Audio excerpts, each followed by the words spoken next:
බුද්ධං සරණං ගච්ඡාමි ධම්මං සරණං ගච්ඡාමි සංඝං සරණං ගච්ඡාමි ဒ ුතියම්පි බුද්ධං සරණං ගච්ඡාමි ဒ ුතියම්පි ධම්මං සරණං ගච්ඡාමි ဒ ුතියම්පි සංඝං සරණං ගච්ඡාමි තතියම්පි බුද්ධං සරණං ගච්ඡාමි තතියම්පි ධම්මං සරණං ගච්ඡාමි තතියම්පි සංඝං සරණං ගච්ඡාමි තිසරණ ගමනං සම්පුන්නං පාණාතිපාතා වේරමණී සික්ඛාපදං සමාදියාමි අදින්නා දානා වේරමණී සික්ඛාපදං සමාදියාමි කාමේසු මිච්ඡාචාරා වේරමණී සික්ඛාපදං සමාදියාමි මුසාවාදා වේරමණී සික්ඛාපදං සමාදියාමි සුරාමේරය මජ්ජපමා දට්ඨානා වේරමණී සික්ඛාපදං සමාදියාමි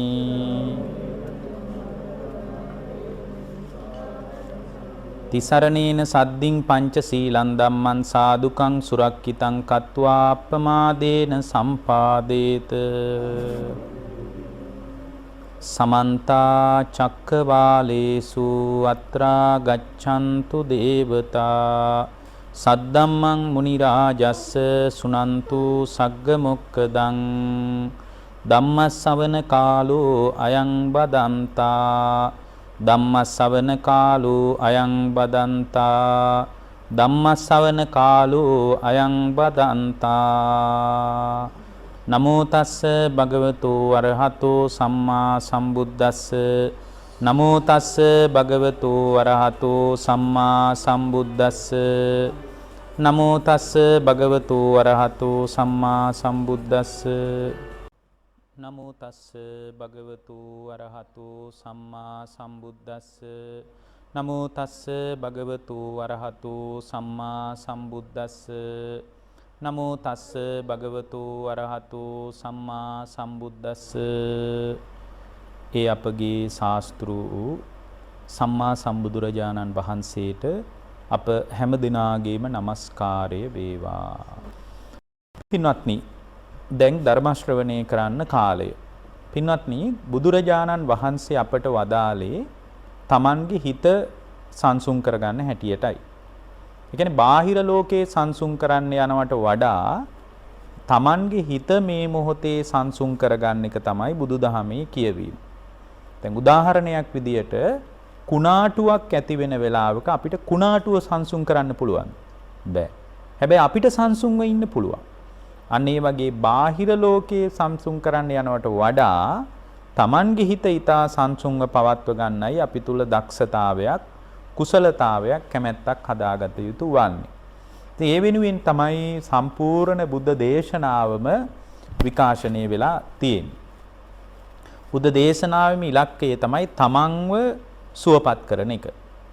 තමන්ගේ අභ්‍යන්තරයේ සුවපත් කර ගැනීම පිණිස ඊටා විධිමත් මාර්ගයක්, විධිමත් වැඩපිළිවෙලක් මතු කරලා දෙන එක තමයි බුදුරජාණන් වහන්සේගේ ධර්මයේ ක්‍රමවේදය. ඒ වෙනුවෙන් අපි කැප වෙන්න ඕනේ. ඒ වෙනුවෙන් තමයි බුද්ධ දේශනාව මතුවලා තියෙන්නේ. අද මේ දේශනාවට මාතෘකා වශයෙන් සූත්‍ර දෙකක් යෝජනා වෙලා තියෙනවා. ඒ තමයි ධාතු විභංග සූත්‍රය. ඒක මිට කලින් අපි මෙත් සඳහන් විකාශයෙන් දේශනා කරලා තියෙනවා. ඒත් සමගම මහා මාළුක්‍ය තමන්ගේ ජීවිතයට වැදගත් වන ඉතා වැදගත් දහම් කොටාසයක් අන්තර්වන මහා වේදල්ල සූත්‍රය. සාරිපුත්තයන් වහන්සේ සහ කොට්ටිත ස්වාමීන් වහන්සේ අතර ඇති වෙච්ච සාකච්ඡාව. ඒ පිළිබඳවත් අපි මෙත් සඳහන් විකාශයෙන් දේශනාවක් කරලා තියෙනවා. ඒ නිසාම මම හිතුවා ධාතු විභංග සූත්‍රයේ අන්තර්ගතයම පැහැදිලි වන ඒ අන්තර්ගතයටම සමාන චූල තණ්හා සංකේ සූත්‍රයේ පැහැදිලි කරන්නේ ඒ අන්තර්ගතයේටම සමාන වේදනාව සම්බන්ධ ඉතාම ලස්සන දහම් කොටාසයක් තියෙනවා. ඒ දහම් කොටාසෙම විකාශනයක් තියෙන. ඉතින් තවත් පැහැදිලි අවබෝධයක් හදාගන්න මේ පින්නතුන්ට මේක හොඳයි. ඒ ඇසුරින් අපි ධාතු විභංග සූත්‍රයේ අන්තර්ගතය මෙතනදී කතා කරගන්නවා. මොකද අපිට අහන්න ලැබෙන්නේ නැති අඩු දේශනාවක් තමයි චූල තණ්හා සංකේ සූත්‍රය. ඒ දේශනාවේ අන්තර්ගතයත් ධාතු විභංග සූත්‍රයේ අන්තර්ගතයත් දෙකම පැහැදිලි වෙන විදිහට අපි දේශනාව කරනවා කාල වේලාවේ හැටියට.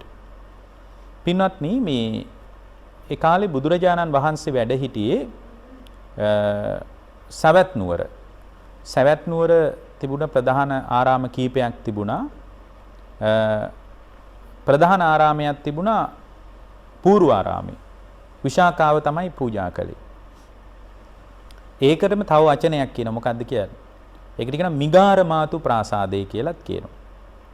ඒකේ බුදුරජාණන් වහන්සේ වැඩ ඉන්නකොට දවසක් මේක ඇත්තටම හරිය වැදගත් දේශනාවක්. මේ පුංචි දරුවන්ට පවා මේකේ තියෙන කතාව බොහොම ලස්සන සිද්ධියක්. ඉතින් ඒ සිදුවීමයි මේකේ තියෙන අන්තර්ගතය හරිම වටිනවා. නිවන් කරාම පුද්ගලයා හසුරවන්න පුළුවන් ඊටාම සුන්දර දහම් කොටාසයක් තමයි මේකේ තියෙන්නේ. ධාතු විභංග සූත්‍රයේ අන්තර්ගතය අර වේදනාව සම්බන්ධ බුදුරජාණන් වහන්සේ පාරිශුද්ධ විඥානයකින් වේදනාව දැනගන්න විදිය වගේම කාරණයක් මේකේ තියෙන්නේ. ඒ නිසා තමයි මේක සමානුපාතී භාවයක් තියෙන්නේ. පින්වත්නි මේ දේශනාව කරන කාලේ බුදුරජාණන් වහන්සේ මිගාරමාතු ප්‍රාසාදයේ වැඩ සිටියේ. ඒ මිගාරමාතු ප්‍රාසාදයේ බුදුරජාණන් වහන්සේ වැඩ ඉන්නකොට බුදුරජාණන් වහන්සේ හම්බ වෙන්න සක්‍ර දේවේන්ද්‍රයා පැමිණුණා. සක් දෙවිඳු. එතකොට සක්‍ර දේවේන්ද්‍රයා තමයි පින්වත්නි පහළම තියෙන දිව්‍යතල දෙකටම නායකත්වයේ දෙන්නේ. සාමාන්‍ය දිව්‍යතල දෙකකට නායකත්වයේ දෙන දෙවිවරු නැහැ.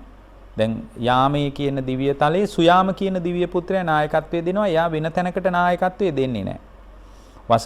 පරනිම්මිත වසවර්ති දිව්‍ය පුත්‍රයා නායකත්වයේ දෙනවා. එයා වෙන තැනකට නායකත්වයේ දෙන්නේ නැහැ. ඒ වගේම අපිට තේරෙනවා තුසිත දිව්‍යතලයේ සන්තුසිත දිව්‍ය රාජයා නායකත්වයේ දෙනවා. එයා තව තැනකට නායකත්වයේ දෙන්නේ නැහැ. හැබැයි මේ සක්‍ර දේවේන්ද්‍රයා කියන කෙනා පින්වත්නි දිව්‍යතල දෙකකට නායකත්වයේ දෙන කෙනෙක්. දිව්‍යතල දෙකකට යා නායකත්වයේ දෙනවා. දැන් බලන්න මේ දෙවිවරු සම්බන්ධ බොහොම ලස්සන අදහසකුත් මේකේ මතුවෙනවා එක පැත්තකින්. දැන් මේ දෙවිවරු බුදුරජාණන් වහන්සේ මුණ ගැහෙන්න දැන් සක්‍ර දේවේන්ද්‍රයා නිතරම ඇවිල්ලා නැහැ. සක්‍ර දේවේන්ද්‍රයා නිතරම ඇවිල්ලා නැහැ. දවසක් බුදුරජාණන් වහන්සේ මුණ ගැහෙන්න ඇවිල්ලා සක්කෝ දේවානමින්දෝ යේන භගවා තේන උපසංකමි උපසංකමිත්වා භගවන්තං අභිවාදෙත්වා. බුදුරජාණන් වහන්සේට වන්දනා කළා. වන්දනා කරලා ඒකමන්තං අට්ටාසි එක පැත්තකට වෙලා ඒකමන්තං තිතෝකෝ සක්කෝ දේවානමින්දෝ භගවන්තං ඒතද වෝච. එක පැත්තකට වෙලා බුදුරජාණන් වහන්සේගෙන් මෙන්න මෙබඳු ප්‍රශ්නයක් විමසුවා. ඔන්න එයා අහපු ප්‍රශ්නේ හරියම වැදගත් ප්‍රශ්නයක්. බුදුහාමුදුරු දුන්න උත්තරේත් ඊටාම වැදගත් උත්තරයක්. ඒකයි මම කිව්වේ මේ අර ධාතු විභංග සූත්‍රයේ අන්තර්ගතයටම කිට්ටුවෙන් යන නිවනම කුළු ගැන්වෙන ඊටාම වැදගත් දේශනාවක්. දැන් එයා අහපු ප්‍රශ්නේ තමයි පින්වත්නි එක පැත්තකට වෙලා සක්‍ර දේවේන්ද්‍රයා බුදුහාමුදුරන්ගෙන් විමසනවා කිත්තාවතානුකෝ බන්තේ බික්කු සංකිත්තේන තණ්හා සංකය විමුක්තෝ හෝති. ස්වාමීනි භාග්‍යවතුන් වහන්සේ ඔබ වහන්සේ මට තණ්හාව ගෙවලා දාලා තණ්හා සංකය විමුක්තෝ. දැන් චූල තණ්හා සංකය කියලා කියන්නේ මොකද්ද දන්නවද? තණ්හාව ගෙවා දැමීම ගැන කෙටි දේශනාව කියන එක. චූල කියන්නේ කෙටි කියන එක. චූල තණ්හා සංකේ සූත්‍රය කියලා කියන්නේ තණ්හාව ගෙවලා දාන්න කෙටියෙන් කියපු බණ. ඇත්තටම මේ එකම දේශනාවක් පුද්ගලයා නිවනටපත් කරනවා. අන්න ඒකයි මේ වගේ තියෙන විස්මය. වෙනත් කිසිදු ධර්මයක් දන්නේ නැති කෙනෙක් මෙබඳු ආකාරයෙන් විමසනකොට ඒ විමර්ශනය තුළ ඒ පුද්ගලයා තුළ නිවීම හටගෙන සුවපත් වීම හටගෙන විමුක්තියටපත් වෙන්න පුළුවන්. ඒකයි මේ දේශනාව ඉතාම වැදගත් වෙන්නේ. බුදුරජාණන් වහන්සේගෙන් විමසනවා ස්වාමීනි භාග්‍යවතුන් වහන්සේ සංකිත්තේන තණ්හා සංකේ විමුක්තෝ. ඔබ වහන්සේ මට කෙටියෙන් තණ්හාව ගෙවලා දාලා විමුක්තියටපත් වෙන ස්ථීරව දුක නිමා වෙන නිවනටපත් වෙන විදිහේ ක්‍රමය ගැන ඊට පස්සේ මේකේ අන්තිමටම කියනවා සෙට්ටෝ දේව මනුස්සානන්ති. දෙව් මිනිසුන් අතර ශ්‍රේෂ්ඨත්වයට පත්වෙන විදිය කියන්නේ. හැබැයි මෙයා අහන්නේ සංකිට්තේන සංක්ෂිප්තව මට කියන්න. ඒ කියන්නේ එයා කියනවා සක්‍ර දේවේන්ද්‍රයා කියනවා මට ගොඩාක් වෙලාවක් නැහැ. ඒ කියන්නේ මං හරි කාර්ය බහුලයි. මෙච්චර කාර්ය බහුල මට ඔබ වහන්සේ මේ සංක්ෂිප්තව කියන්නේ කෙටියෙන් කියන්නේ අවබෝධය කරා යන විදිය. එයාට උමනයි තණ්හා සංකේ විමුක්තෝ තණ්හාව ගෙවලා දාලා හිත විමුක්තියට පත් කරගන්න විදිය ඔබ වහන්සේ මට ඊටාම කෙටියෙන් පැහැදිලි කරනවා නම් හොඳයි. ඒතර බුදුරජාණන් වහන්සේගේ කෙටියෙන් ඇහුවම උන්වහන්සේ දීර්ඝ විස්තරයක් දෙන්නේ නැහැ සාමාන්‍යයෙන්. භාගතුන් වහන්සේගෙන් කෙටියෙන් පිළිතුරක් ඇහුවාම උන්වහන්සේ කෙටියෙන්ම තමයි පිළිතුරු ලබා දෙන්නේ. ඒතර භාගතුන් වහන්සේ වදාලා මෙන්න මෙහෙම එකක්. දැන් සක්‍ර දේවේන්ද්‍රය ඇහුවා තණ්හාව ගෙවලා දාලා විමුක්තියටපත් වීම ගැන මට කෙටියෙන් බණක් කියන්න මට වෙලාවක් නැහැ. ඒ කියන්නේ එහෙනම් දෙවියොන්ටත් නිතර වැඩ. අපේ පළතුරු වට්ටි ගැන බලන්න වෙලාවකුත් නැහැ ඇත්තටම. අපි මේ පළතුරු වට්ටි ගණන් දේවාල ගාන ගියාට ලොකු අර්ථයක් ඇති වැඩක් නෙමෙයි ඒක. මොකද මේ බුදුහාමුදුරුවෝ ළඟට ඇවිල්ලා පහළම දිව්‍යතල දෙකටම නායකත්වයේ දෙන කෙනත් කියනවා මම හරිම කාර්ය බහුලයි. ඔබ වහන්සේ මට කෙටියෙන් තණ්හාව ගෙවලා දාන විදිය ගැන බණක් කියන්න කියලා. එතකොට බුදුරජාණන් වහන්සේ මතක් කරනවා ඉද දේවානමින්ද බික්කුණෝ සුතං හෝති. පින්වත් දේවේන්ද්‍රය ධර්මයේ දියුණු කරන කෙනාට මෙන්න මෙහෙම අහන්න ලැබෙනවා. කොහොමද? බුදුරජාණන් වහන්සේ මතක් කරනවා සබ්බේ ධම්මා නාලං අබිනිවේසා යාති. කිසිම දෙයක් ගැන තණ්හාව ඇති කරගන්නේ නැත්තම් හොඳයි. අහන්න හම්බ වෙනවා. කිසිම දෙයක් ගැන තණ්හාව ඇති කරගන්න ලැබෙන්නේ නැත්තම් හොඳයි. ඔය විදියට ඇහුවට පස්සේ එයා නිතරම කල්පනා කරනවා එහෙමනම් සබ්බේ ධම්මා නාලං අබිනිවේසා යාති. එහෙනම් මේ තණ්හාව කියන එක මම නම් මගේ හිත බැස ගන්න සුදුසු තත්වයක් නෙමෙයි. එයා නිතර කල්පනා කරනවා. මොකද එයාට අහන්න හම්බ වෙනවා මහණෙනි තණ්හාව කිසිම ආකාරයකින් Tamange හිත තුල පවත්වන්න එපා කියලා. එතකොට ඒ වචනේ අහගත්ත කෙනා කොහොමද කල්පනා? එහෙමනම් මං කිසිම වෙලාවක තණ්හාව නොපැවැත්විය යුතුයි. සෝ සබ්බා ධම්මං අභිජානාති. ඒක විශේෂයෙන් මෙයා දැනගන්නවා. මොකද්ද විශේෂයෙන් දැනගන්නේ පින්වත්නි? තණ්හාව ගැන. තණ්හාව ගැන විශේෂයෙන් එයා දැනගන්නවා. ඊට පස්සේ පුද්ගලයා පින්වත්නි සබ්බන් ධම්මං අභිඤ්ඤාය සබ්බා ධම්මා පරිජානාති.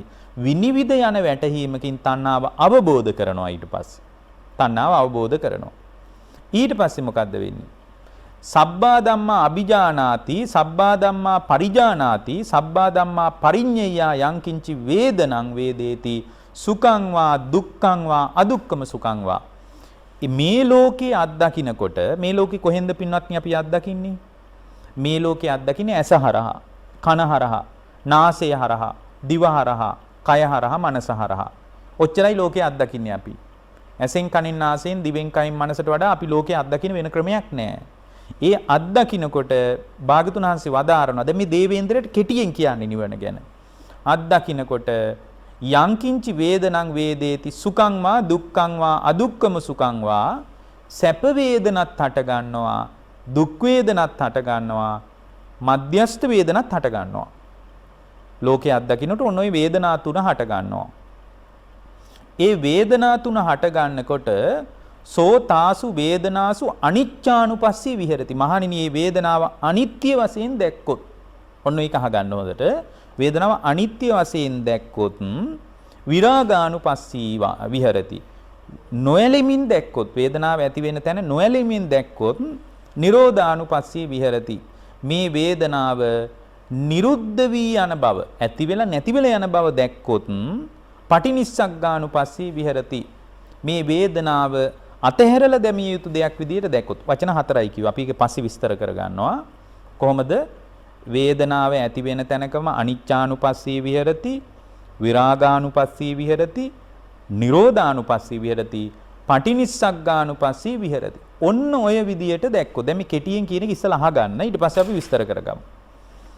ඔය විදිහට දැක්කොත් එහෙම ඒ පුද්ගලයා තුල නචකින්චි ලෝකේ උපාදීයති. ආයේ එයා ලෝකේ උපදින්නේ නැහැ. බලන්න කොච්චර ලස්සනයිද. එයා ලෝකේ උපදින්නේ නැහැ. ඒතර උපදින්න නැති වෙන්න යා දකින්න ඕන වේදනාවේ ආකාර හතරක් තියෙනවා. ඒ ආකාර හතරෙන් දකින්නෙත් මේ ලෝකයේ වේදනාව ඇති වුණාට පස්සේ විඳින දෙයට හිතේ තණ්හාවක් උපදිනවා. ඒතර තණ්හාව ඇති වෙන්නේ නැති විදියට අපි එහෙනම් ලෝකේ පරිහරණය කරන්නයි තියෙන්නේ. ඒ කියන්නේ ඇස කන නාසය දිවකය මනස පරිහරණය කරද්දී ලෝකේ තණ්හාව නම් ගැටලුව තණ්හාව ඇති නොවන විදියට ඇස පරිහරණය කරාම තණ්හාව උපදින්නේ නැත්නම් ප්‍රශ්නයක් නැහැනේ. ඒතකොට තණ්හාව ඇති වෙන්නේ වේදනාව ඇති වුණාම. ඒකට පටිච්ච සමුප්පාදය අපිට කියනවා කොහොමද? වේදනාපච්චයා තණ්හා කියලා. විඳිනකොට විඳින තැන්වල හිතේ තණ්හාව උපදිනවා. විඳින දේවල් වලට තණ්හාව උපදිනවා. ඒතර විඳින දේවල් වලට තණ්හාව උපදිනවා නම් විඳීම කියන එකේම ඇත්ත කතාව තේරුම් ගත්තාම විඳීම නිසා හිතේ තණ්හාව උපදින්න විදියක්ම නෑනේ. අන්න ඒකයි මෙතන කියන්නේ වේදනාව පිළිබඳ අනිච්චානුපස්සී, විරාගානුපස්සී, නිරෝධානුපස්සී, පටිනිස්සග්ගානුපස්සී කියලා ආකාර හතරකින් වේදනාව දැක්කොත් ඒ ආකාර හතරකින් වේදනාව දැක්කට පස්සේ භාග්‍යවතුන් වහන්සේ මතක් කරනවා නචකින්චි ලෝකේ උපාදීයති අනුපාදියාන පරිතස්සති. මහණෙනි එයා පිරිනිවන් පානවා කියලා. පිරිනිවන් පානවා කියලා. එතකොට ඔය සාරාංශ වශයෙන් කියපු කතාව අහගෙන අතකෝ සක්කෝ දේවානමින්දෝ සක්‍ර දේවේන්ද්‍රයා භගවතෝ වාසිතං අභිනන්දිත්වා බුදුහාමුදුරන්ට වන්දනා කරලා අනුමෝදිත්වා. ඒ කියපු කතාව අනුමෝදන් වෙලා. එහෙනම් හොඳයි ඔබ වහන්සේ කියපු එක තේරුණා වගේ අපි සාදු කියලා අනුමෝදන් වෙන්නේ. අනුමෝදිත්වා භගවන්තං අභිවාදෙත්වා පදක්කිනං කତ୍වා තත්තේවන්තර දායසු. බුදුහාමුදුරුව වටේ සක්මන් එයා එකවතාව ප්‍රදක්ෂිනා කරලා නොපෙනී ගියාලු.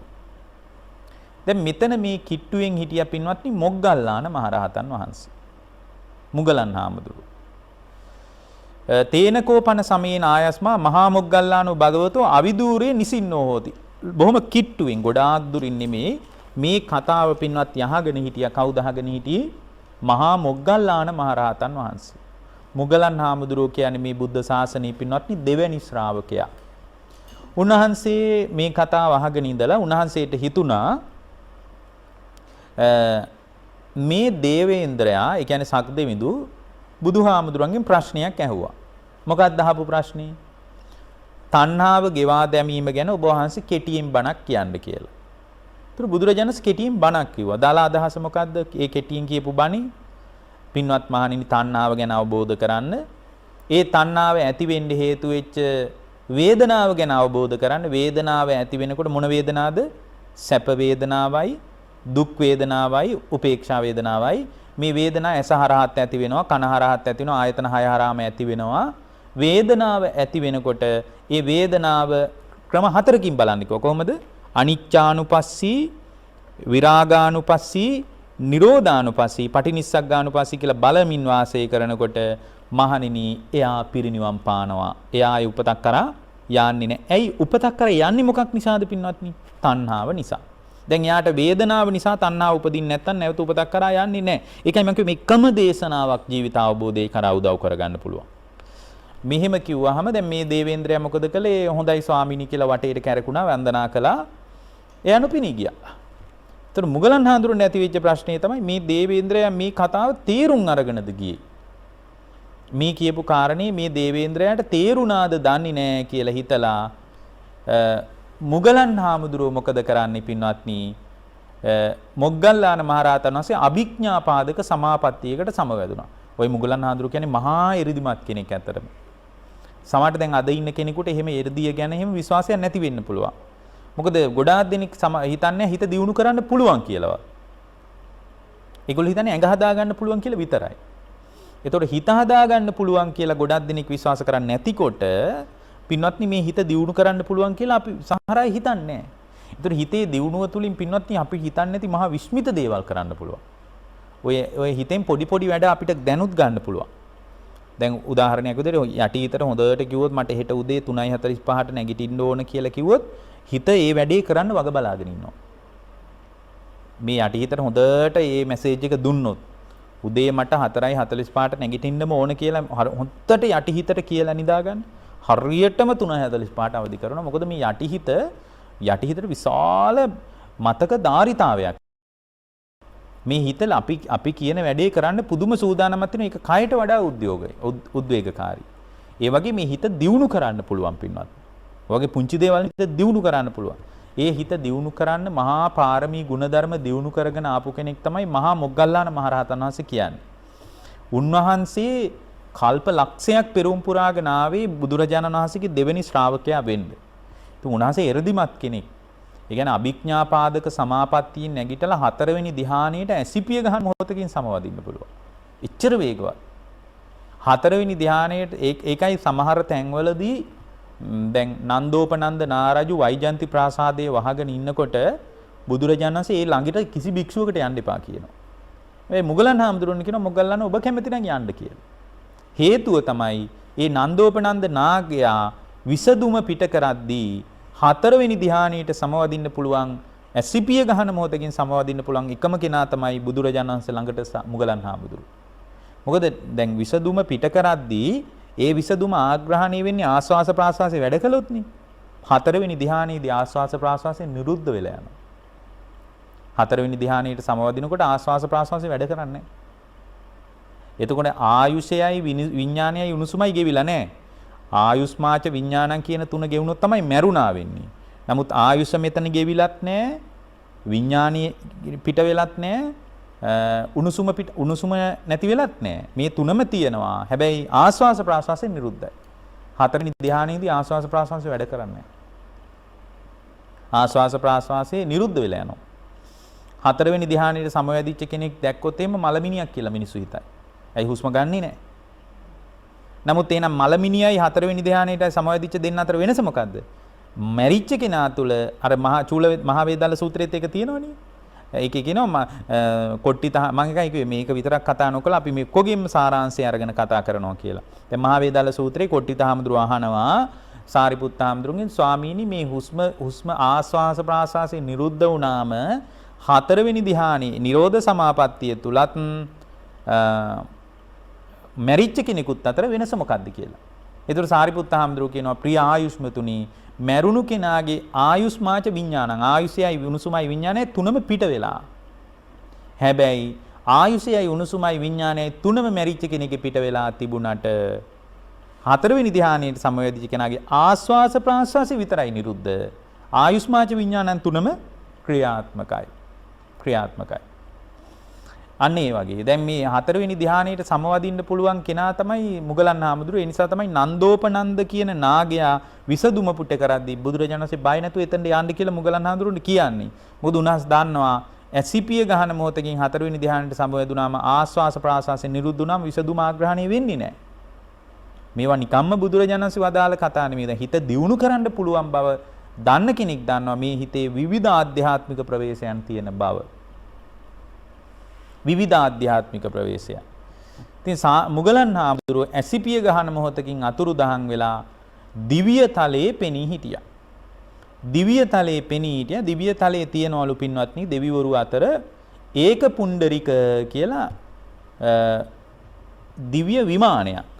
එතකොට මේ විමානයේ තමයි මේ සතරවරන් රජදරුවොත් එක්ක සක්‍ර දේවේන්ද්‍ර හිටියේ. ඒතර ඈත තියාම මොග්ගල්ලාන මහරහතන් වහන්සේ දැකලා සක්දෙවිඳු දිව්‍ය සභාව නිශ්ශබ්ද කරාලු. නිශ්ශබ්ද වෙන්න අර වඩින්නේ ආනුභාව සම්පන්න මුනිවරයෙක්. ඒ උන්වහන්සේ තමයි බුද්ධ ශාසනයේ දෙවෙනි ශ්‍රාවකයා කියලා කිව්වලු. දැන් මුගලන් හාමුදුරුවෝ දිව්‍ය තලයේ දෙවිවරු එක්ක ඇතිවෙට සම්බන්ධතා හරි වෙනස් එකක්. ඔය පළතුරු වට්ටි හරහා දෙවියොත් එක්ක සම්බන්ධතා හදන්න බෑ.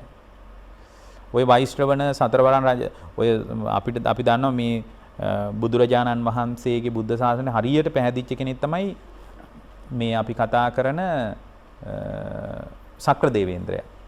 එයා දෙව්ලොවටම අධිපති. දිව්‍යතල දෙකකටම නායකත්වය දෙන්නේ එයා. ඒ සක්‍ර දේවේන්ද්‍රයාගේ හිම ආශිර්වාදය ලබා ගන්න පුළුවන් හොඳ තැනක් තමයි ওই රුවන්වැලි සෑය කියන්නේ. රුවන්වැලි සෑයට සක්දෙවිඳුන්ගේ හරියට උපකාරය තියෙනවා. නමුත් ඒ මිනිසුන්ට උදව්ව හදාගන්න බෑ. හේතුව තමයි ඒ එන වේගය අල්ලන්න බෑ අපිට. ඒ දෙවිවරුන්ගේ උද්වේගය අපිට අල්ලන්න බෑ.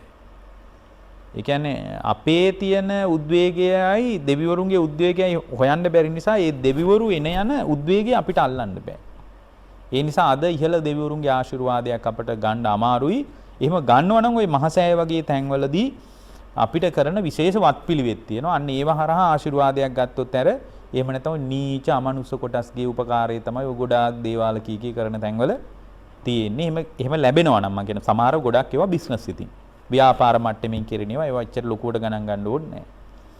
ඒතකොට දෙවිවරුත් එක්ක ගනුදෙනු කරන එකතරා ක්‍රමයක් තමයි ආධ්‍යාත්මිකව ඉතා හොඳින් හිත දියුණු කරගන්න එක.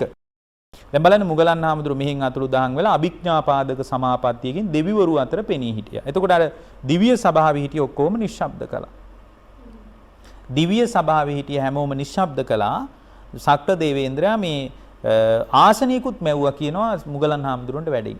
හැබැයි උන්වහන්සේත් සමාපත්තියෙන් ඉන්නේ වෙලාවේ. ඒ සමාපත්තිය බිඳගත්තොත් එතනත් ගනුදෙනු කරන්න බෑ දෙවිවරුත් එක්ක. ඒ කියන්නේ මේක සම්පූර්ණයෙන් මනෝ විශ්ලේෂණයත් කෙරෙන වැඩක්. සමාපත්තිය තුල තමයි දෙවිවරුත් එක්ක සියලු ගනුදෙනු ඇති වෙන්නේ. මොකද මේ ඕලාරික කය මේ විදියටම දෙවිවරු අතරට අරගෙන ගිහින් දෙවිවරුත් එක්ක අන්තර් සම්බන්ධය හදාගන්න බෑ.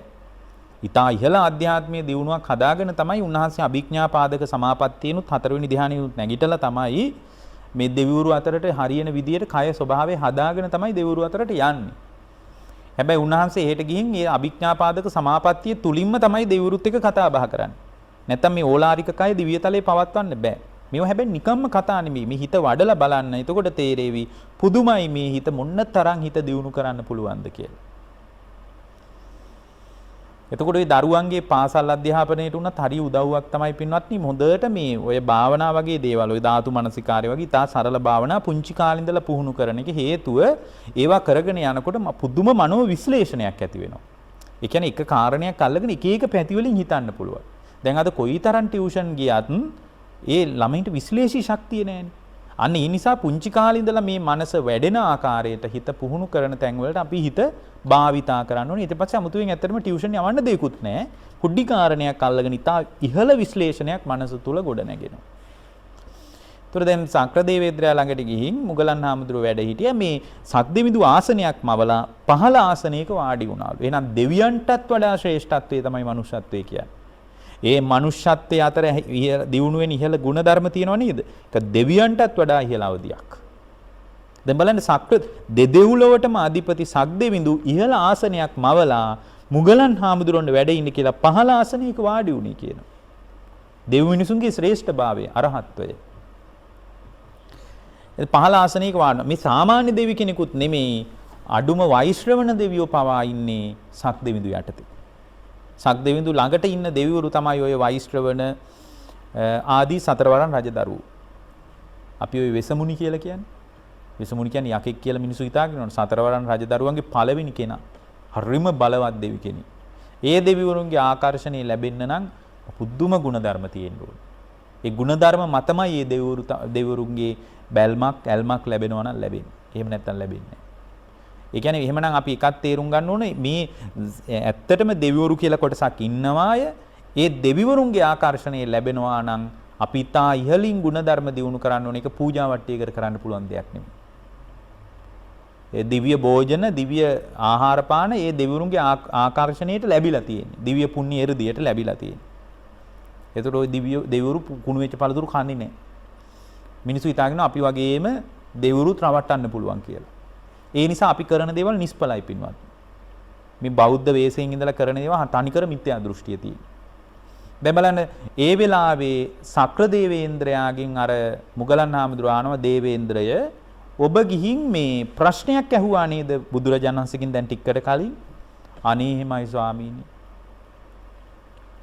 ඔබ ප්‍රශ්නයක් ඇහුවාම බුදුරජාණන් වහන්සේ උත්තරයක් දුන්නා නේද ඒකට? එහෙමයි භාග්‍යවතුන් වහන්සේ උත්තරයකුත් දුන්නා. මොකක්ද මේ බුදුරජාණන් වහන්සේ දුන්න උත්තරේ කියලා ඇහුවා.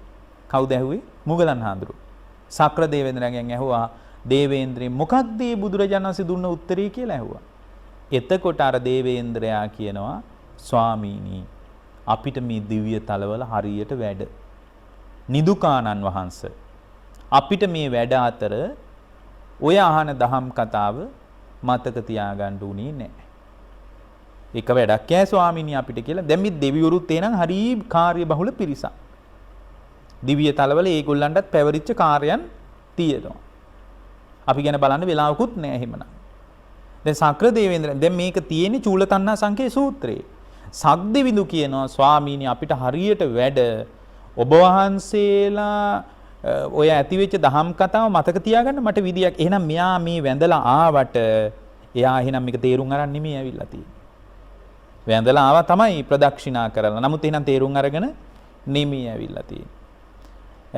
ඔබ වහන්සේ වැඩි එකේ මෙහි වඩින්නකෝ කියලා දැන් අර කතාව යට ගහනවා. කවුද මේ යට ගහන්නේ? සක්‍ර දේවේන්ද්‍රයා. කතාව යට කරනවා මෙහි වඩින්නකෝ කියලා සාරි මේ මුගලන් හාමුදුරුවෝ එක් කරගෙන ගිහින් එයා කියනවා ස්වාමීනි මේ සුරාසුර යුද්ධයෙන් දිනුවට පස්සේ තමයි අපි මේ වෛජන්ති ප්‍රාසාදේ මැව්වේ. ඒ කියන්නේ දෙවිවරු අතර මැවිච්ච ප්‍රාසාදයක් තියෙනවා වෛජන්ති ප්‍රාසාදය කියලා. දෙවිවරු අතර තියෙනවා ලොකු සෑයක්. මොකක්ද ඒ සෑයට කියන්නේ? දෙවිවරු අතර තියෙන සෑයට කියන්නේ සිළුමිණි සෑය කියලා. බෝධිසත්වයන් වහන්සේගේ කේස ධාතුන් වහන්සේලා තැන්පත් වෙලා තියෙනවා. ඒක සක්දෙවිඳු මවපු සෑයක්. ඒ සිළුමිණි සෑයේ තමයි ඔය අකුධාතුන් වහන්සේලා එහෙම තැන්පත් කරලා තිබිලා තියෙන්නේ. බ්‍රහ්ම ලෝකයේ තියෙන සලුමිණි සෑය. ඒ බ්‍රහ්ම ලෝකයේ තියෙන සලුමිණි සෑය තමයි බෝධිසත්වයන් වහන්සේගේ වස්ත්‍ර යුගල තැන්පත් කරලා තියෙන්නේ. අර බෝධිසත්වයන් වහන්සේ සිවුරු පොරවගෙන වස්ත්‍ර යුගල ඉහළ අහසට විසි කළාම කරඬුවක් මවාගෙන ඒක අරගෙන ගිහින් බුදු කෙනෙක් පහළ වෙන්නත් කලින් තමයි ඒගොල්ලෝ සෑය හදලා තියෙන්නේ. ඔය රුවන්වැලි සෑය මේ මිහිමත තියෙන බුද්ධ අධිෂ්ඨානින් ඉදිවෙච්ච සෑය තමයි මහා සෑය. ලංකාවේ එකයි වටින්නේ එච්චර. ඔය රුවන්වැලි සෑය. ඒක බුද්ධ අධිෂ්ඨානයකින් වෙච්ච සිද්ධියක්. ඔය මහා සෑයේ එකම සරල රේඛාවක තමයි ඔය සෑයවල් තුනම තියෙන්නේ පින්වත්. එකම සරල ඒ කියන්නේ මේ එකම රේඛාවක තමයි සලුමිණි සෑයයි සිළුමිණි සෑයයි මහා සෑයයි තුනම තියෙන්නේ. එකම රේඛාවක උඩට. ඒ නිසා මේවා මේ නිකම්ම කතා විදියට පිළිගන්න එපා. සද්ධාව නැති කෙනෙක් හිතන්න පුළුවන් මේවා නිකම් විහිළු කතාන්දර විදියට. ඒ නිසා තමයි ওই මහා සෑය හරි බලවත් තැන. දිව්‍ය ආකර්ෂණයත් බ්‍රහ්ම ආකර්ෂණයත් දෙකම ලැබෙන තැනක් ওই මහා සෑය. ඔය යෝග භාවනා එහෙම කරලා ගියාට පස්සේ ඉන්නත් බෑ ওই මහා සෑය මළුවේ. ඔය දෙමළ උදවිය එහෙම සමහර යෝග භාවනා කරලා ওই මහා සෑය ළඟට යනවා මටම කියලා තියෙනවා. අනේ ස්වාමීන් වහන්සේ මෙතන ඉන්න අමාරුයි කියලා. මම්ම අහලා තියෙනවා ඇයි ඉන්න අමාරු කියලා මේ ඇඟ එකපාරම නිකන් ඇඟේ නිකන් ভাইබ්‍රේෂන් එකක් වගේ වෙලා ඇඟ නිකන් වෙවුලන්න ගන්නවා. මොකද මෙතන තියෙන ශක්ති තරංග මට ඔරොත්තු දෙන්නේ නැහැ කියනවා. මොකද අර හිත හොඳට වඩලා ඔය යෝග භාවනා එහෙම කරන අය ඒවා සත්‍යයි කියලා නෙමෙයි මම කියන්නේ. නමුත් අර මේ භාවනා ක්‍රම කරපු මට කියපු දෙයක් මම මේ කියන්නේ ඒවා කරපු අයට එතන හරි අමාරුයි ඉන්නේ. එතන ඉච්චරට පුදුමාකාර විශ්ව ශක්තියක් එතන තියෙනවා. ඔය පූජාවට්ටිය ආරම්භය තියෙන හිතන වෙලාවක මහා සෑය ළඟට ගිහින් පාන්දරින් කිරිහාර ටිකක් පූජා කරලා අදිෂ්ඨාන කරන්න භාග්‍යවතුන් වහන්සේ වෙනුවෙන් ජීවමාන සංඥාවේ පුදුම කුසලයක්. කවදාවත් වරදින්නේ නැහැ. අපේ ඔළුවේ වැඩ කරන්නේ වෙන මිත්‍යා දෘෂ්ටික වැඩ ටිකක් නේ අපේ ඔළුවේ වැඩ කරන්නේ. ජීවමාන සංඥාවෙන් උදෙම්ම එලකිරි වලින් කිරිහාර ටිකක් හදලා ඒ කාලේ හැදුවා වගේ ලොකු පාත්‍රයකට කිරිහාර ටිකක් හදලා උණු පැන් සිසිල් පැන් එක්ක පාන්දර උදේ පාන්දරින් කිරිහාර ටික හදාගෙන අඩුම 5:45 විතර වෙනකොට ඒ මහා සෑය ළඟට ගිහින් ජීවමාන සංඥාවෙන් පූජා කරලා ඔය පාදම හරිය නලල තියලා වැඳලා ඉන්න ජීවමාන බුදුරජාණන් වහන්සේට වගේ කවදාවත් වරදින්නේ. ඒක පුරුද්දක් කරගන්න අඩුම මාස 6-7කට සැරයක්වත් ගිහින් කරන්න අමුතුවෙන් ග්‍රහාපල සෙනසුරුගේ ප්‍රශ්න මොකක්වත් නැහැ පින්වත්. ඒවට විකල්ප කරන්න දෙයක්වත් නැහැ. අමුතුවෙන් බෝධින් වහන්සේලා වටේ පෑන් කල අරගෙන කැරකෙන්න දෙයක්වත් නැහැ ඊට පස්සේ. පළතුරු වට්ටි අරගෙන ඔය ලංකාවේ හතර දිබ්බාගෙම තියෙන දේවල් ගානේ දුවන්න දෙයක්වත් නැහැ. පුදුම තේජසක් තියෙන. එතකොට දැන් මේ සක්‍ර දේවේන්ද්‍රයා කියනවා දැන් අර සක්‍ර දේවේන්ද්‍රයාට උවමනයි අර මුගලන් ආම්දුරෝ අහන කතාවට උත්තර නොදී කතාව යමග හරින්න. එයා කියනවා ඔය කතාව පස්සේ කතා කරමුකෝ ස්වාමීනි මේ වඩින්නකෝ ඔබ වහන්සේ වැඩි එකේ ස්වාමීනි සුරාසුර යුද්ධයක් තිබුණා. එහෙනම් දෙවිවරු අතරත් යුද්ධ තියෙනවා. අපි අතර විතරක් නෙමෙයි. එහෙනම් දෙවියොත් නන්නත්තරයි අපිට බලාන යනකොට මේ අපි වගේම කෙලෙස් සහිත පිරිසක්. දෙවිවරු අපිට වඩා බොහෝම කාමභෝගී ජීවිත ගෙවනවා තමයි. ඒ වුණාට දෙවියෝ කියන්නේ කෙලෙස් සහිත ඒකනේ යුද්ධ කරගන්න. ස්වාමීනි සුරාසුර යුද්ධයක් තිබුණා. ඔය සුරාසුර යුද්ධයේදී අසුර පිරිස පෙරදිලා ස්වාමීනි අපි ජයග්‍රහණය කරා කියනවා. ඒ ජයග්‍රහණය කරාට පස්සේ ස්වාමීනි ඒකෙන් දිනුවට පස්සේ තමයි අපි ඔය වෛජන්ති ප්‍රාසාදේ මැව්වේ කියනවා. ස්වාමීනි මේකේ එක මහලක විතරක් දිව්‍ය විමාන 700ක් තියෙනවා කියනවා. ඒතකොට විශාල ප්‍රාසාදයක් වෛජන්ති ප්‍රාසාදය කියන්නේ. ස්වාමීනි මේ එක දිව්‍ය විමානයක දිව්‍ය අප්සරාව 7 දෙනෙක් ඉන්නවා කියනවා. ඒ 7 දෙනාට උපස්ථාන කරන්න තව 7 දෙනෙක් ඉන්නවා කියනවා. ඒ වගේ මේකේ බොහොම ලස්සන කතාවක් කියනවා. දැන් මේ චක්‍ර දේවේන්ද්‍රයා තමයි කියන්නේ මේ කතාව. එතකොට ආයෙත් අර මුගලන් හාමුදුරුවෝ මේ වෛජයන්ති ප්‍රාසාදේ බලන්න නෙමෙයිනේ. මුගලන් හාමුදුරුවෝ කියනවා දේවේන්ද්‍රය මට මේක වැඩක් නැහැ. මං ආවේ ඔබ තණ්හාව ගැන බුදුරජාණන් වහන්සේගෙන් ප්‍රශ්නයක් ඇහුවා නේද? එහෙමයි. ඒකට භාගතුන් වහන්සේගේ වේදනාව සම්බන්ධ උත්තරයක් දුන්නා නේද? එහෙමයි. ඒක මොකද්ද කියලා මට කියන්න. මං ඒක අහන්නයි ආවේ. ඒතර ආයෙත් කියනවා ස්වාමීනි මේ බලන්නකෝ මේ වෛජයන්ති ප්‍රාසාදේ කියලා අර කතාවම මතු කරලා ගන්නවා. එතකොට පින්වත්නි මුගලන් හාමුදුරන්ට හිතුණා කියනවා මේ සූත්‍රයක තියෙනවා. මුගලන් හාමුදුරන්ට හිතුණලු මේ සග්දෙවිඳු මොනතරම් මෝඩයිද. ආන්න බලන්න. මේ එතකොට සග්දෙවිඳුන්ගේ යටතේ තමයි වෛශ්‍රවණ වගේ දෙවිවරු ඉන්නේ. ඒගොල්ලන්ගේ යටතේ තමයි ඔය අපි කතා කරන තවත් තේජවන්ත දෙවිවරු ඉන්නේ. ඉන්ද සෝම වරුණ බාරද්වාජ පජාපත ගෝතම කාමසෙට්ටු කින්නුගණ්ඩු පනාද ඕපමඤ්ඤ දේවසුත මාතලී චිත්තසේන ගන්ධබ්බ මේ විදියට විශාල දෙවිවරු පිරිසක් ඉන්නවා යාළගේ යටතේ. ඒගොල්ලෝ සෙන්පතිව ඇත්තටම. ඒගොල්ලන්ගේ උදව්වත් අපිට හම්බෙන්නේ ඒ අය යටතේ ඉන්නවා තවත් 15ට දෙවිවරු. අන්න ඒ වගේ 15න්ම ඉන්න පිරිසකකින් තමයි අපිට උදව් හම්බෙනවා නම් හම්බ වෙන්නේ. ඔය ලංකාවේ තියෙන ප්‍රධාන දේවස්ථාන ගැන කතා කරද්දී අපිට තේරෙනවා ඒ දිව්‍ය සෙන්පතියන්ගේ උපකාරයවත් අපිට හම්බ වෙන්නේ නැහැ පින්වත්නි. අපිට උපකාරය හම්බෙන්නේ මේ 15 ඉන්න දිව්‍ය කොටසකගේ. එතකොට ඒ දෙවිවරුන්ගේ පව ආකර්ෂණය ලැබෙන්න අර ඉහළ දෙවිවරුන්ගේ ආකර්ෂණය ලැබෙන්න තමා තුළ ಗುಣධර්ම වටිනවා. ಗುಣධර්ම ශක්තිමත් වෙන එක. ඒ ಗುಣධර්ම මත ශක්තිමත් වුණොත් තමයි දෙවියන්ගේ ආකර්ෂණය ලැබෙන්නේ. දැන් මෙතන කියනවා ශක්‍ර දේවේන්ද්‍රයා දිහා බලාගෙන මොග්ගල්ලාන මහරහතන් වහන්සේ කල්පනා කරනවා මේ සග්දෙවිඳු මොනතරම් මෝඩ කෙනෙක්ද. මේ සග්දෙවිඳු මොනතරම් ප්‍රමාද කෙනෙක්ද. නිවන ගැනම කතාවක් අහගෙන ඇවිල්ලා දැන් වගේ වගක් නෑ වගේ ඉන්නවා. මොනතරම් ප්‍රමාද කෙනෙක්ද මේ සග්දෙවිඳු තුල සංවේගයක් උපදවන්න ඕන කියලා මොග්ගල්ලාන මහරහතන් වහන්සේ නැවත අභිඥාපාදක සමාපත්තියෙන් එතන ඉඳලම නැගිටිනවා. අභිඥාපාදක සමාපත්තියෙන් නැගිටලා පින්වත්නි උන්වහන්සේ මහ පොට ඇඟිල්ල පොළොවට තියලා තද කරලා මහ පොට ඇඟිල්ල පොළොවට තියලා තද කරලා අර විශාල 700ක් විතර මහල් තියෙන වෛජයන්ති ප්‍රාසාදයේ කරකවලා තෑරියා කියන. මොකද මේගොල්ලෝ මවපු එකක් නෙමේක. එතකොට අර දිව්‍ය අප්සරාවුන්ට නිකන් කරන්ට් එක වැදුනා වගේ අහමුත්තක් ඇති වුණාලු මොකද්ද මේ වෙන්නේ කියලා. ඒ වෙලාවේ මේ විශාල වෛජයන්ති ප්‍රාසාදයේ කැරකිනවා දැකලා මේ වේගය දැකලා අර සග්දෙවිඳුන්ට අර ටික ඔක්කොම මතක් වුණාලු. ස්වාමීනි බුදුරජාණන් වහන්සේගෙන් මම ඇහුවේ අර දහම් සංවේගී උපන්න කියනවා මේකට තැති අරගෙන.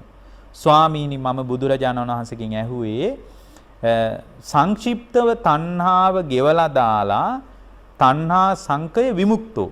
තණ්හාව ගෙවලා දාලා විමුක්තියටපත් වෙලා සෙට්ටෝ දේව මනුස්සා නම්ති දෙව් මිනිසුන්ගේ ශ්‍රේෂ්ඨත්වයටපත් වෙන්නේ කොහොමද කියලයි මම ඇහුවේ. එතකොට බුදුරජාණන් වහන්සේ උත්තරයක් දුන්නා නේද? ඒක මොකද්ද? එතකොට යා කියනවා භාග්‍යවතුන් වහන්සේ මතක් කළේ සෝ සබ්බේ ධම්මා නාලං අබිනිවේසා යාති. කිසිම දෙයක් සම්බන්ධ හිත තණ්හාවෙන් බැසගන්න සුදුසු නෑ. අන්න දුක ඉවර කරගන්න විදිය. තණ්හාවෙන් බැසගන්න සුදුසු නෑ. පින්වත්නි තණ්හාව ඇති වෙන්නේ කොහෙන්ද? ඇස හරහා, කන හරහා. ඔන්න දැන් ඒක හොඳට ලියා ගන්න දැන්. ඇස කන නාසය දිවකය මනස කියන පැති 6කින් තමයි තණ්හාව උපදින්නේ. වෙන තැන් වලින් තණ්හාව උපදින්නේ නැහැ. එහෙනම් තණ්හාව උපදින්නේ කොහෙන්ද? ඇසෙන් කනින් නාසයෙන් දිවෙන් කයින් මනසින්. එතකොට මේ තණ්හාව ගැන ඒ පුද්ගලයා තුල පින්වත්නි සබ්බේ ධම්මා නාලං අබිනිවේසා යාති සෝ සබ්බං ධම්මං අபிජානාති. එතකොට ඒ පුද්ගලයා තණ්හාවට බැස ගන්න සුදුසු නෑ කියන අදහසින් පින්වත්නි ඒ පුද්ගලයා තුළ විනිවිද යන අවබෝධයක් තණ්හාව ගැන ඇති වෙනවා. අන්න ඒක තමයි ඊළඟට හදාගන්න ඕනේ. කොහොමද විනිවිද යන තණ්හාව ගැන අවබෝධයක් හදාගන්නේ? පින්වත්නි මෙන්න මෙහෙම හිතන්න. ඇසෙන් දකින රූපයට රූප තණ්හාවක් තියනවා කියලා හිතුවට ඇත්තටම පින්වත්නි රූප තණ්හාවක් නෙමෙයි තියෙන්නේ. රූපය දකිනකොට Tamanගේ හිත තුළ පංචස්කන්ධයක් පහළ වෙනව නේද? රූපේ දකිනකොට දැන් දකින්න රූපේ පදනම් කරගෙන තමා තුළ විඥානස්කන්ධයක් පහළ වෙනවා. දකින්නකොට චක්කු විඥානේ පහළ වෙලා. ඊට අනුව හිතේ සංඥා ටිකක් පහළ වෙනවා. රූප සංඥා ටිකක්. ඊට අනුව හිතේ සැප වේදනාවක් හට ගන්නවා. වේදනාස්කන්ධයක්. ඊට අනුව හිතට සිතුවිලි ගලනවා. සංකාරස්කන්ධයක්. පින්වත්නි ඔන්න ඔය විදියට දකින්න රූපයේ පදනම් කරගෙන තමා තුළ පංචස්කන්ධයක් පහළ වෙනකොට පින්වත්නි අර රූපේ නෙමෙයි තණ්හාව ඇති වෙන්නේ. Tamanගෙම පංචස්කන්ධයට. අන්න ඕකට කියනවා මොකක්ද? ඒකට කියනවා සෝ සබ්බං ධම්මං අභිජානාති. විශේෂයෙන් දැනගන්නවා. මොකද්ද විශේෂයෙන් දැනගන්නේ? තණ්හාව කියන්නේ රූප තණ්හා, ශබ්ද තණ්හා කිව්වට මම තණ්හා කරන්නේ මගේම හිතටයි. අන්න ඒකයි. මොකද හිතේනේ මේ රූප වේදනා සංඥා සංකාර විඥාන හටගන්නේ කොහෙද? හිතේ. දැක්කේ රූපේ තමයි. රූපේ දකින්නකොට සංඥා පහළ වුණේ තමන්ගේ හිතේ. සිතුවිලි පහළ වුණේ තමන්ගේ හිතේ. ඒ රූපේ දකින්නකොට සැප වේදනාවක් ඇති වුණේ තමන්ගේ හිතේ. දැන් මම කැමති ඒ සැප වේදනාවට. මම කැමති මගේ හිතේ ඇතිවෙච්ච රූප සංඥාවට.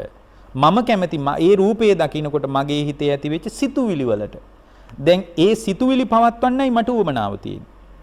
ඒ රූපේ දකින්නකොට ඇතිවෙච්ච සුඛ වේදනාව පවත්වන්නයි මට උවමනාව තියෙන්නේ.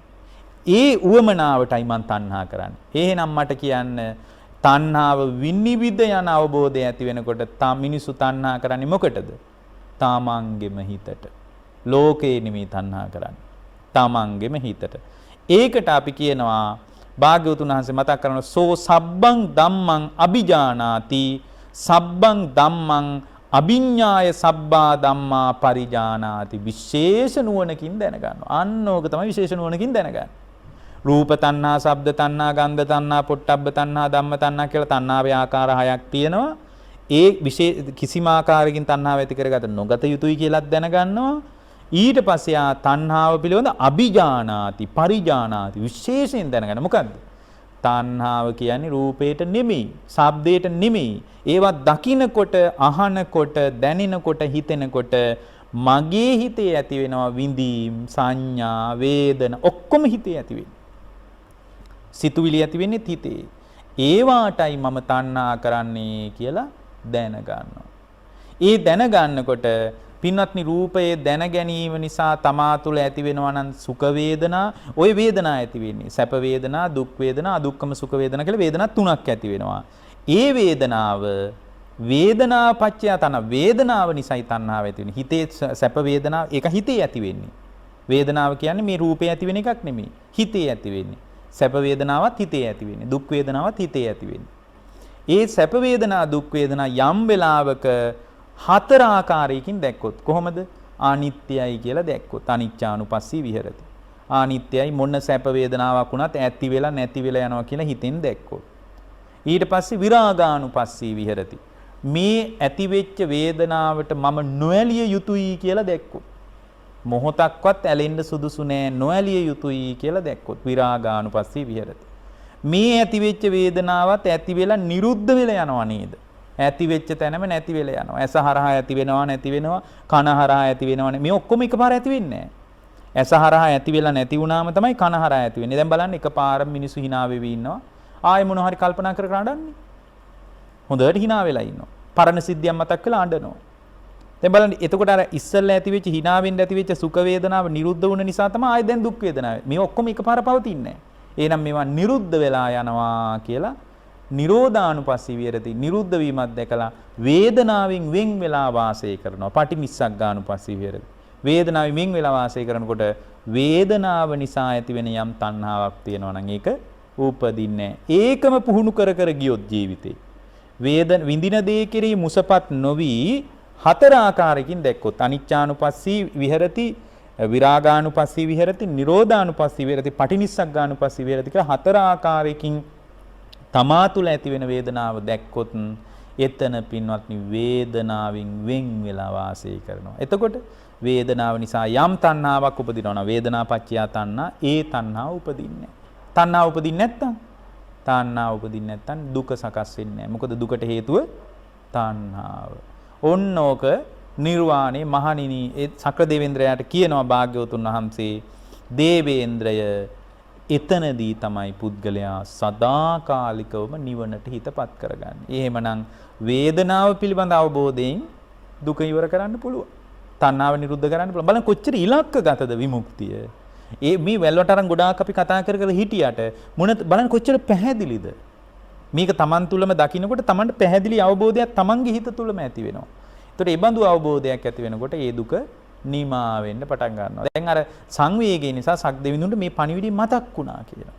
මේ මතක් වීම තුල මතුවෙච්ච මේ දහම් කාරණේ චූල තණ්හා සංකේ සූත්‍රයේ තියෙන අපිට දේශනාවට කාල ඉවර නිසා මම ඔබට යෝජනාවක් කරනවා. ඕක පැහැදිලි වෙච්ච දේශනාවක් තමයි මේ දේශනාව. මජ්ක්‍ධිම නිකායේ මූල පණ්ණාසකයේ තියෙන චූල තණ්හා සංකේ සූත්‍රය බලන්න. ඒ දේශනාව විතරක් ඇති නිවන් දකින්න.